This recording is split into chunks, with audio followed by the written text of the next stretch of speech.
odayaasha iyo madax dhaqameedka beel ka mid ah beelaha dega gobolka Gabiley oo maanta warbaahinta kula hadlay magaalada Hargeysa ayaa sheegay in musharax Maxamed Cabdilaahi Jaamac Booq yahay musharaxa ku matali doona doorashada golaha baarlamaanka beeshooda isla markaana isku raaceen inuu ku matalo siyaasadda dalka iyo kursiga baarlamaanka isagoo oo uga tartami doona xisbiga wadani gobolka Maroodijeex odayaasha madax dhaqameedka haldoorka iyo dhalinyarada beeshan soo cumaamatay Maxamed Cabdilaahi Jaamac Booq ayaa soo camiray madashii xafladani ka dhacaysay waxaana musharax Maxamed Cabdilaahi Jaamac Booq ku wareejiyeen mas'uuliyiinta xisbiga wadani si uga mid noqdo musharaxiinta ka tartami doonta xisbiga wadani ugu horreeyna waxa halkaasi ka hadlay kullay toole waxay Soomaalidu sidaan hadal aniga hadhay looma idhaaho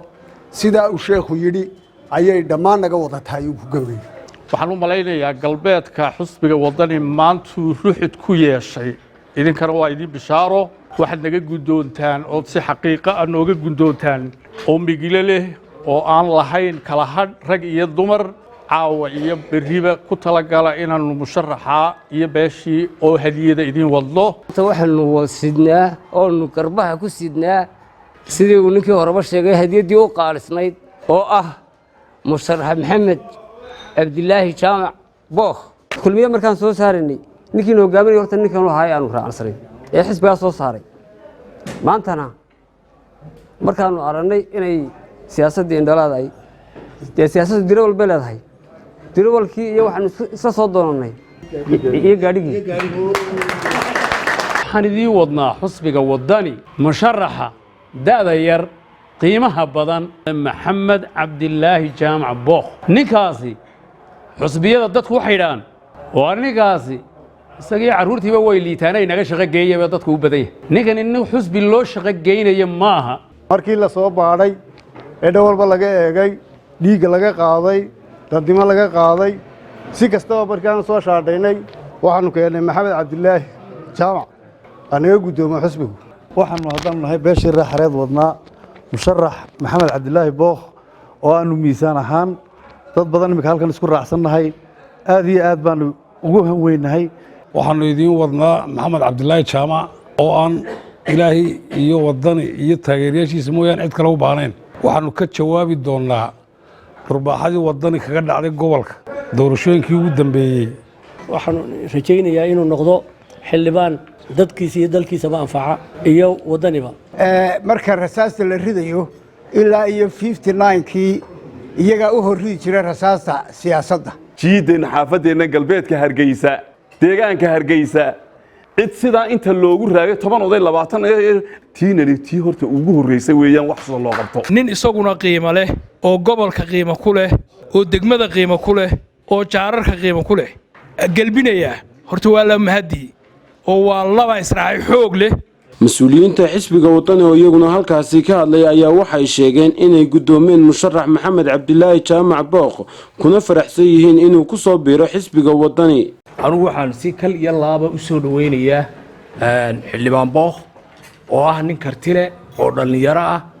dadka golayaasha shacabku ay u baahan yihiin qiyam kalena waxa tusaale nool u tihiin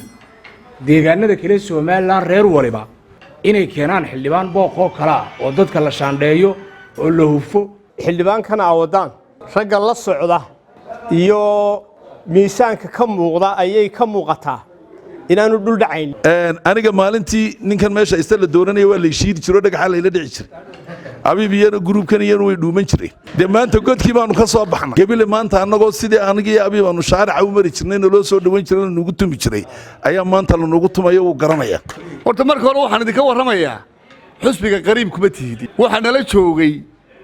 rag culus oo beesha ka soo jeeday laakiin se labadii sanadood u dambeysay waxa magaciisu haystay inaan kana wadaane Booq anu Booq hore uma arag qoladii hore sheegtay horta waanu qaadanay duuduub baan ku qaadanay qolooyinkii hore waxaan oran jiray faxasta baa dambeeya laakiin se la mari maayee Booq iyo idinka waan wada qaadanay musharaxa golaha baarlamaanka ee gobolka Maroodijeex Maxamed Cabdilaahi Jaamac Booq ayaa isaguna halkaasi ka hadlay waxana uu sheegay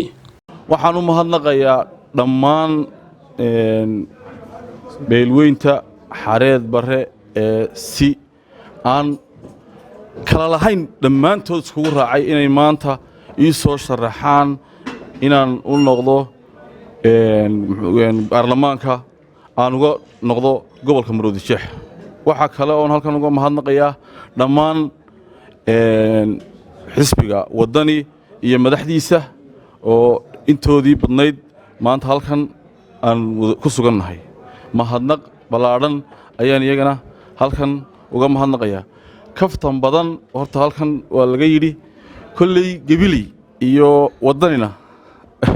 waa looga maanta laakiinse way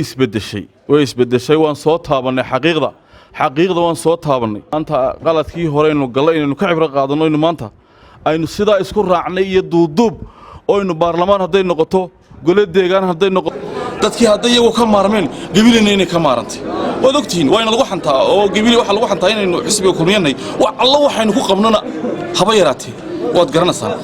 in yar oo shakhsiyaada 2 qof 3 qof oo danaystayaala oo kaligood ku nool aan cid kale wax alla waxay u qabatay aan jirin wada ogsoontiin 3 qofna oo dubnaan min majority-ga aynu raaci doonaa waa maxamed cabdi cumar maxamed wadin warkurbeynta SBC gobolka Gabiley